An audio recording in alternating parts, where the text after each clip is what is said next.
स्वागत है कक्षा 12 भौतिक शास्त्र में। हम वैकल्पिक प्रश्नों की उत्तर सहित व्याख्या देख रहे हैं। उसमें अब हमारे पास अगली इकाई आती है किरण प्रकाशिकी एवं तरंग प्रकाशिकी। ध्यान रहे, ये संयुक्त इकाई है। इसमें हम पहले देखते हैं किरण प्रकाशिकी हल 2। इसका टोटल वेटेज 14 मार्क्स का है, जिसमें ऑब्जेक्टिव 7 मार्क्स के आएंगे। तो उसमें क्वेश्चन नंबर 1 आता है।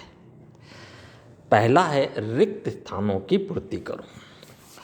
सूक्ष्मदर्शिका की नलिका की लंबाई बढ़ाने से उसकी आवर्धन क्षमता, निश्चित रूप से नलिका की लंबाई बढ़ाने से उसकी आवर्धन क्षमता बढ़ जाएगी, यानी कि यहाँ पर हमें बढ़ जाएगी शब्द लिखना होगा। ओके, लेंस की क्षमता की इकाई क्या है?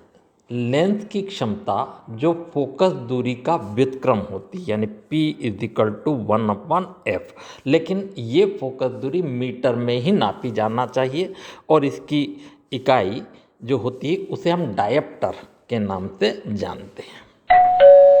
आसमान नीला दिखता है, इसका कारण क्या है? इसका कारण प्रकाश का प्रकीर्णन है। इसका प्रकीर्णन के कारण ऐसा होता है।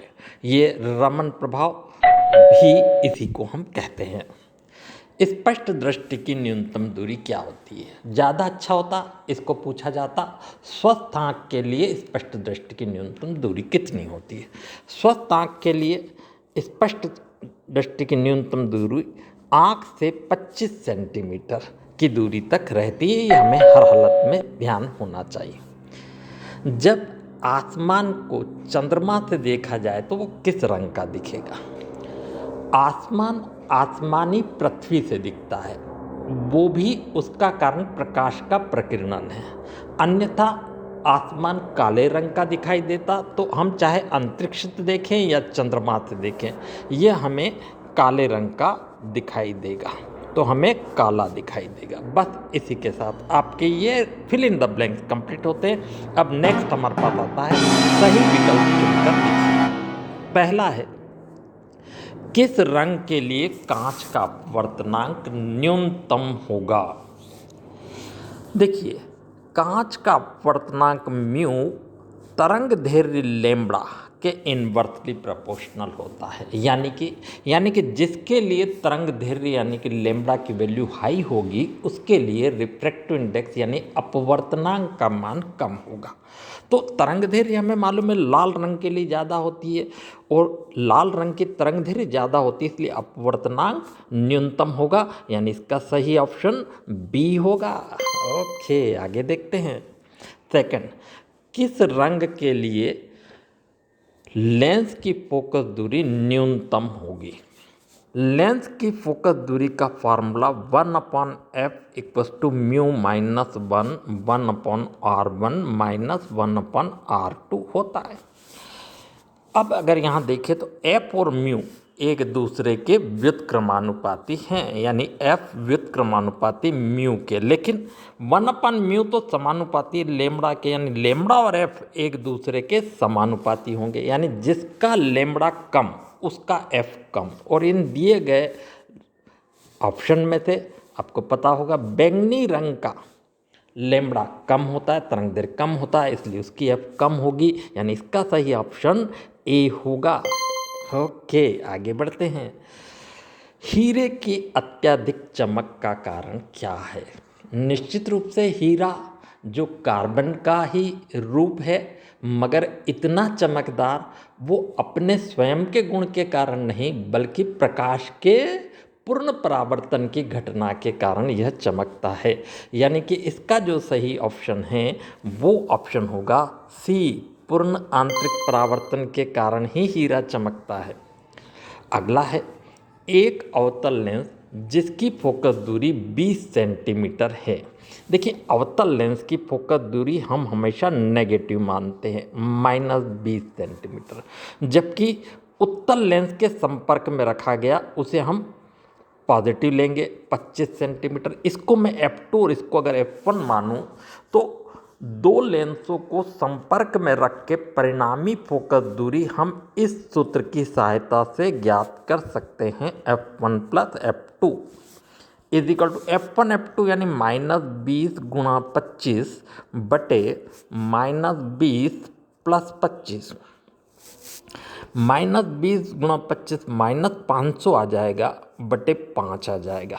नेचुरली अगर हम इसे सॉल्व करें तो ये -100 हमारा आंसर आता है। तो -100 यानी कि इसका जो सही ऑप्शन हुआ वो सी इसका सही ऑप्शन है। ओके, आगे देखते हैं।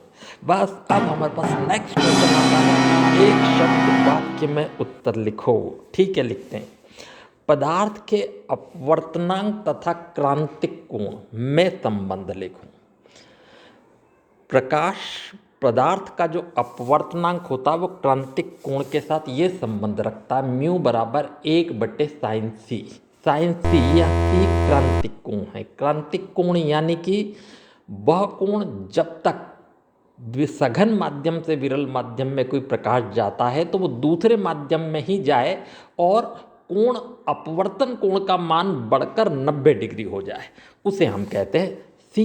जो इस प्रकार से इसका संबंध म्यू बराबर sin c होगा। आगे देखते हैं। लेंथ के लिए u, v और f में संबंध। निश्चित रूप से लेंथ समीकरण है और वो है 1/f is equal to 1/v minus 1/u। Okay, किसी लेंस की रैखिक आवर्धन हेतु सूत्र लिखो। किसी भी लेंस के लिए रैखिक आवर्धन का सूत्र होता है m बराबर I/O बराबर -v/u। किसी माध्यम के लिए क्रांतिक कोण का मान 45 डिग्री है, उस माध्यम का अपवर्तनांक ज्ञात कीजिए। हमने अभी देखा mu is equal to 1/sin c और c दे रखा है 45, तो 1/sin 45। sin 45 की वैल्यू 1/√2 होती, लेकिन ऊपर जाके ये √2 हो जाएगी, तो हमें सिर्फ √2 लिखना है इसका आंसर। नेक्स्ट देखते हैं। एक उत्तल लेंस को सरल सूक्ष्मदर्शी की तरह प्रयोग करते हुए आवर्धन क्षमता का सूत्र लिखो जबकि अंतिम प्रतिबिंब अनंत पर बने। तो देखिए, इसका सूत्र लिखना है।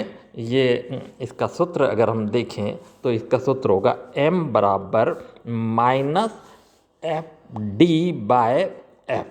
इतना मतलब +d/f, सरल सूक्ष्मदर्शी के लिए +d/f, ये इसका सूत्र होगा। किसी द्रव में 10 सेंटीमीटर गहराई पर रखा सिक्का 8 सेंटीमीटर की गहराई पर दिखता है, उस पदार्थ का अपवर्तनांक क्या होगा? दरअसल म्यू बराबर जो होता है, म्यू बराबर रियल डेप्थ यानी वास्तविक गहराई बटे आभासी गहराई। वास्तव में हमें 10 सेंटीमीटर पर रखा है जबकि दिख 8 सेंटीमीटर पर रहा है, तो इसका आंसर 5/4 आ जाएगा। तो म्यू बराबर 5/4। उत्तल लेंस द्वारा काल्पनिक प्रतिबिंब किस स्थिति में बनता है? उत्तल लेंस द्वारा काल्पनिक प्रतिबिंब केवल एक ही स्थिति में, जबकि अवतल लेंस में सभी स्थिति में। उत्तल लेंस में केवल एक ही स्थिति में बनता है जब वस्तु प्रकाश केंद्र व फोकस के बीच रखी हो। बस इसी के साथ आपके ये ऑब्जेक्टिव फिनिश होते हैं।